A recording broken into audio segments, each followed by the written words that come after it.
cara kerjanya robot itu gimana?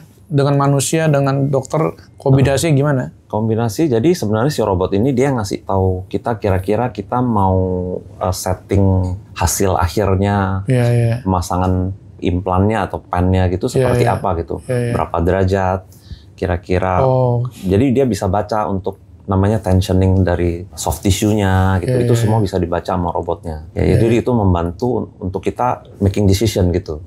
Decision ini terlalu tight nggak? Jadi kalau misalnya terlalu tight itu kan kaku jadinya. Benar. Atau nggak dia terlalu loose, orangnya jalan tuh kerasa goyang gitu. Kerasa nggak stabil. Ya, justru itu keunggulannya di robot ini. Jadi kita bisa tahu namanya tensioningnya lah gitu. Lebih membantu kita ke arah situ. Nah selain itu memang kita kepingin tuh, tadi kan saya cerita kalau misalnya namanya lutut itu nggak ada yang benar-benar tegak lurus gitu. Jadi kita kepingin 1 derajat, 2 derajat ya mungkin agak sedikit miring gitu ya. Itu kita bisa setting di robot. Jadi kita kepingin tuh jadi setelah operasi kita matching sama kondisi fisiknya si orang, kondisi anatominya sebelum dia terjadi namanya artritis ini. Artritis itu apa dok? Artritis pengapurannya itu. Pengapuran. Jadi kita bisa mengembalikan restorasi ke anatomi yang awalnya gitu.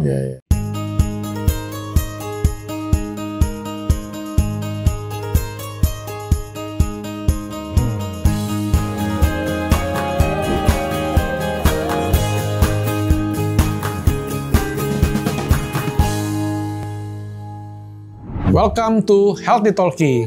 Hari ini kita mau bincang-bincang dengan Dr. Paulus, dokter ahli ortopedi ya. Dokter yang sudah lama berkecimpung di dunia ortopedi dan salah satu dokter top dan paling ramai di Mandaya Royal Hospital. Dok, kenapa sih kalau orang tuh semakin tua itu lutut tuh semakin sakit ya dok ya? Iya, sebenarnya kita bilang faktornya mungkin banyak ya. Jadi namanya lutut ini kan memang sebagai penopang ya, kita jalan, kita aktivitas sehari-hari, setiap hari kan pasti dipakai lutut gitu. Lututnya dipakai, mau naik tangga, mau kencing aja juga gitu ya. Ada beban, jadi biasanya tuh karena kita pakai ada namanya wear and tear gitu ya. Jadi ada pelan-pelan ya dia mungkin ada namanya makanya proses degeneratif ini. Ya terutama kalau misalnya mungkin ada faktor resiko lain, misalnya agak gemuk gitu ya pasiennya. Kemana-mana kan berarti bebannya ke makin bantalan berat, ini ke bantalan ini agak lebih berat. Kedua mungkin ada faktor yang genetik lain, misalnya dari lututnya dia agak sedikit bengkok gitu ya dari awal gitu, dari mudanya misalnya gitu agak sedikit O biasanya gitu, atau enggak mungkin jadi agak sedikit X juga bisa. Ya terus terang nggak ada yang namanya benar-benar lurus 100% gitu. Jarang lah gitu, 15% aja dari total populasi. Ya, jadi karena dia ada beban terus di satu sisi terus ya akhirnya kecepatan dia regenerasi sama kecepatan kita pakai rusak lebih cepat pakai rusaknya. Akhirnya makanya kayak kita bilang tipis gitu. Jadi rusak, akhirnya ya nempel lah kalau misalnya di foto itu celah sendi antara tulangnya itu akhirnya kelihatan dempet gitu. Dempet ya. Itu kan ada di antara ini kan ada minyak ya dok ya. Kalau semakin tua itu minyaknya semakin berkurang atau gimana ya dok? Itu sebenarnya ada namanya meniskus. Meniskus itu jadi kayak model shock breaker-nya. Shock breaker jadi maksudnya kita ada beban lutut itu tulang nggak langsung hantam sama tulang gitu. Kita lompat misalnya gitu atau kita lari itu dia nggak langsung tulang langsung ketemu tulang. Jadi kalau misalnya overtime gitu si bantalannya ini yang menipis akhirnya ya memang kena dia mulai gesek akhirnya abis gitu. Ya mungkin makanya lebih sering memang ya pada orang-orang yang ada usia lebih tua lah gitu. Lebih tua ya. Karena tadi yang tadi karena menipis itunya. Kan dia overtime pelan-pelan dia, nggak tiba-tiba. Paham. Jadi memang tadinya tebel, dengan waktu lama-lama dia menipis gitu dok ya? Dia kan sobek. Tear and wear itu sebenarnya kan kita misalnya pakai barang gitu ya, pasti ada namanya tear and wear gitu kan, rusak, mulai mungkin baret gitu-gitu ya. Tapi bantalan di tubuhnya manusia ini kan dia benda hidup. Benda hidup dia ada namanya potensi regenerasi gitu. Regenerasi maksudnya bisa healing kayak kita kulit gini, barat gitu. Barat terus bisa misalnya nutup. Iya, nutup. Kan ada healing, maksudnya itu regenerasi. Terus kenapa kebanyakan ibu-ibu ya dok yang kena lutut ya? Kalau laki-laki kan katanya prostat ya. Kalau wanita tuh lutut ya. Kenapa ya dok? Ya kalau misalnya itu memang genetik lah biasanya ya. Dari salah satu faktor resikonya memang ya secara demografik lah gitu ya. Itu memang lebih banyak perempuan. Ya kenapanya sebenarnya itu nggak bisa kita jelaskan masih dengan ilmiah. Tapi itu ada suatu namanya risk factor aja gitu. Faktor resiko. Faktor resiko ya. Itu kan katanya makan apa ya? Glukosamin atau apa, sekarang vitamin D gitu ya. Biasanya sih kalau misalnya untuk yang lututnya suplemen ya, kita bilang tadi glukosamin, ada kondroitin. Sekarang sih banyaknya macamnya, ada kolagen juga gitu. Kolagen ya pernah saya dengar. Ya itu semua kita bilang suplemen. Jadi untuk tambahan lah gitu, sebuah tambahan makanan gitu. Ya itu terus terang tidak ada satupun yang masih kita bilang pasti terbukti gitu ya. Cuman di sebagian ada orang yang dia merasa terbantu dengan minuman suplemen-suplemen seperti ini. Ya, ada yang sebagian orang ya dia minum bertahun-tahun juga nggak ada efek. Ya jadi makanya kita nggak bisa bilang ini ya mungkin tetap ada manfaatnya gitu ya. Cuman terus terang dari tidak mutlak. ya dari jurnal tuh nggak ada yang menyatakan vitamin apa gitu lebih unggul gitu dari suplemen makanan lainnya gitu. Iya, kalau orang sudah usianya di atas 60 gitu dok ya, itu katanya udah nggak boleh lari ya dok. Itu benar Pak? Ya itu sebenarnya karena impact-nya gitu. Cuman kalau misalnya memang orang ini memang pelari gitu ya dari mudanya dia udah lari terus gitu. Konstan, udah ngelatih kan berarti otot-ototnya kan udah terbangun. Sudah gitu. terbangun benar-benar. Itu dia sebenarnya masih nggak ada masalah gitu, boleh aja lari masih. Ya cuman kan justru dia nggak lari dia ngerasa jadi sakit tuh. Kalau misalnya udah yang pelari, udah pelari ya. Dari usia 20-an gitu udah lari terus gitu. Sekarang usia 60 disuruh wah jangan lari nih nanti dengkulnya kena gitu. Orangnya malah stres ini tuh malah mungkin jadi sakit. Jadi sakit gitu ya. Kan dia nggak ngelatih ininya lagi, ototnya lagi. Nah, cuman memang namanya olahraga lari itu memang salah satu kita bilang ada high impact. Jadi high impact tuh jadi pas kita lompat, ada sedikit lompat kan kalau bisa kita ganti kakinya itu dia kena hantaman lah gitu. Jadi ada lebih impact ke lututnya. Kalau naik sepeda gimana dok? Usia 60 tahun tuh main sepeda itu ada yang dianjurkan, ada yang bilang jangan gitu. Bingung karena dianjurkan jadi dia melatih kan. Tetapi ada yang bilang jangan karena ada tekanan. Justru mestinya itu memang yang boleh dilakukan. Karena namanya sepedaan atau nggak mungkin berenang itu suatu aktivitas yang kita bilang low impact. Ya low impact, jadi ototnya kita bikin kerja, tapi dia sebenarnya beban ke lututnya sendiri minimal lah gitu. Oke. Jadi boleh lah ya. Boleh. Kalau berenang ya apalagi yang udah ada sakit lututnya gitu, ya memang jangan lari gitu. Jangan pakai misalnya jalan kaki pagi gitu ya. Kalau menurut saya sih itu kadang karena jalan kaki terlalu banyak jadi inflamasi malah jadi meradang sakit. Wah, ini saya baru belajar juga nih karena katanya kalau di usia 50 karena 60 ya kalau udah mulai ada sakit-sakit jangan lari tapi jalan. Nah, malah kalau sepeda malah dianjurkan ya. Minimal sepeda statis lah ya. Jalan itu kalau saya sudah memang ada sakit lututnya, dia bukannya nggak boleh jalan. Gitu. Jalannya tetap jalan, tapi maksudnya jangan kita pakai yang over. Jangan kita pakai buat yang jadi olahraganya, kan kita pasti selalu kepingin agak lebih gitu ya namanya olahraga ya. Dokter ini kan dikenal sebagai dokter spesialis lutut ya. Perjalanannya gimana sampai menjadi spesialis lutut? Ya kalau misalnya kita tuh sekolah kan untuk jadi dokter kan ya masuk fakultas kedokteran dulu. Iya, betul. Selesai jadi dokter umum kan baru kita ambil namanya spesialis gitu ya. Iya. Habis ambil spesialis itu ada namanya memang kita ambil subspesialis. Subspesialis. Subspesialis itu jadi kita lebih mengkhususkan diri lagi lah. Jadi, namanya ortopedi itu sebenarnya kan dari leher ya, dari cervical gitu kita bilang.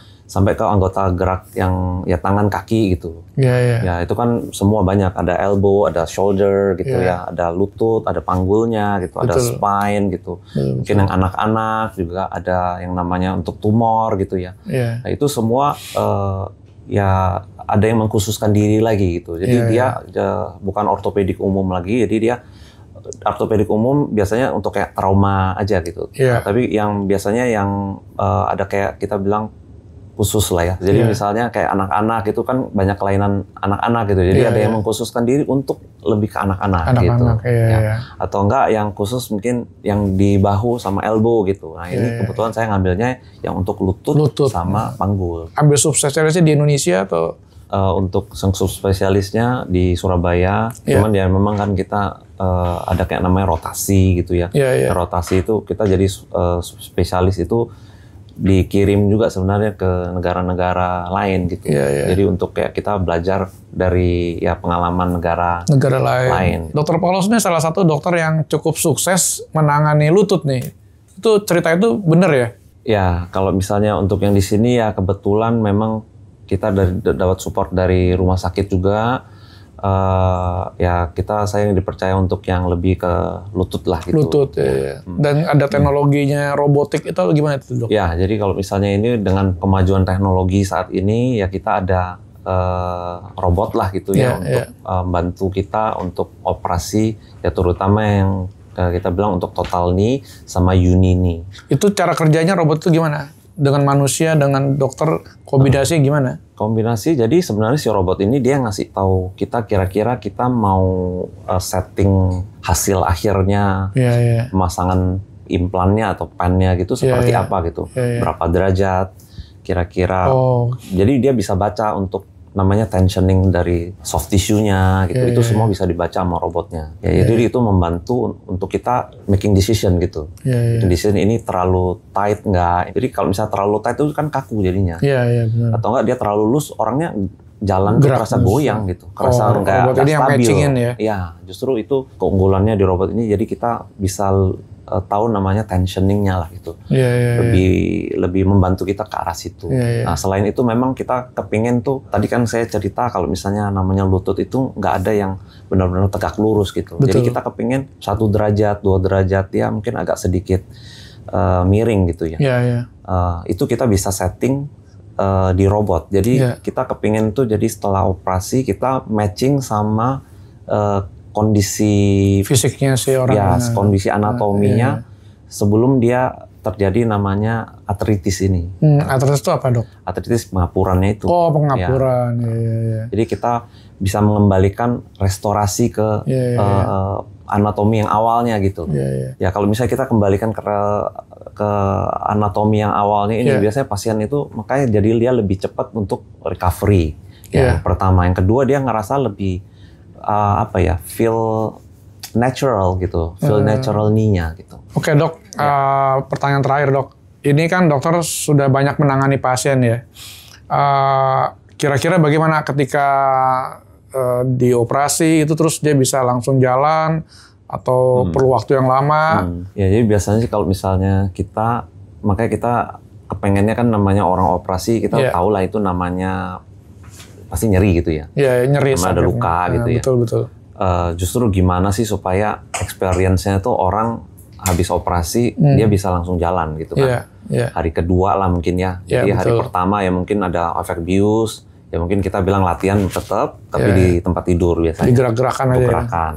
Tapi untuk hari kedua biasanya kita bantu dengan ada fisioterapi juga gitu. Pakai tongkat gitu ya. Biasanya tongkat kalau misalnya orang tua tuh nggak bisa yang di ketiak gitu, agak susah dia. Jadi memang mesti yang kayak model jemuran gitu ya. Pakai gitu ya. Nah, jadi dia supaya seimbang, bisa mulai jalan, seimbang supaya nggak sampai jatuh lah gitu ya. Mulai nginjek full boleh, tapi ya itu disesuaikan sama kondisinya pasiennya lah gitu. Kekuatan power ototnya gimana kan gitu ya. Hari kedua mungkin sudah mulai bisa, cuman ya untuk sampai ke situ kan kita mesti memang ngasihin obat-obatan gitu untuk supaya nyerinya ya nggak kerasa lah gitu. Selain itu ya memang ada kayak model fisioterapi yang mulai mungkin dikasih kompres dingin gitu ya. Terus ya dilatih lah, ada yang kayak gerakan segala supaya nggak kaku gitu. Ya jadi sebenarnya kita mulai ngelatih ototnya ini nggak mesti setelah operasi aja. Jadi sebelum operasi pun sebenarnya saya encourage pasiennya saya mungkin dia mau kayak sepedaan dulu gitu. Kenapa enggak gitu? Oh, ya, memang dianjurin ya. Soalnya ototnya itu tetap kan kita yang pakai gitu. Jadi penggeraknya itu tetap ototnya kita. Ya, jadi yang kita operasi ini kan kita bilang fondasinya aja sebagai ototnya. Ototnya penggeraknya tetap yang nggak diapa-apain gitu, tetap yang asli gitu. Pesan apa yang ingin disampaikan kepada teman-teman supaya bisa menjaga kaki itu tetap kuat gitu, Dok? Ya, kalau saya sih berpendapat ya, namanya manusia itu kalau misalnya kita hidup itu harus motion gitu kan, bergerak gitu. Bergerak. Jadi begitu kita stop bergerak, itu sebenarnya kita pasti drop-nya cepat gitu loh. Apalagi pada orang tua gitu. Misalnya kita ada jatuh misalnya gitu kan, jadi nggak bisa gerak gitu kan. Itu kan pasti ngedrop banget gitu. Kondisinya cepat turun. Betul. Apalagi mesti tiduran, nggak banyak gerak gitu ya, banyak tiduran itu pasti kondisinya cepat turun gitu. Banyak jadi penyakit macam-macam ntar keluar gitu. Nah justru makanya sebelum seperti itu kita memang encourage, justru semakin tua itu bukan berarti kita banyak diemnya nonton TV gitu ya, duduk-duduk gitu. Mesti jadi banyak gerak justru. Dari awal ya kita encourage seperti itu. Kira-kira dokter mau sampaikan sesuatu kepada pemirsa YouTube Healthy Talkie ini? Ya, mungkin tips yang pertama kita jaga berat badan kita, jadi supaya beban di lututnya kita ini kan nggak terlalu over lah gitu ya. Ya yang kedua mungkin tetap itu kita latih otot-ototnya kita dengan cara tetap bergerak, terutama yaitu yang non impact lah, low impact. Jadi seperti berenang atau memang bersepeda. Ya yang ketiga ya mungkin tetap ada namanya asupan ya, makanan gitu. Ya mungkin tetap yang kita bilang jangan over. Soalnya itu kalau over kan lemak-lemak apalagi gitu ya itu jadi gemuk gitu. Ya mungkin jadi semakin kita ada usia justru sebenarnya kita kepengennya nggak terlalu gemuk gitu. Ya jadi jaga berat badannya kita tuh seideal mungkin lah. Gitu. Ya justru di situ kuncinya untuk mungkin bisa long life dan sehat lah gitu. Kuat, Oke, terima kasih Dr. Paulus atas insight-nya. Semoga kita banyak belajar. Terima kasih Dr. Paulus ya. Mari.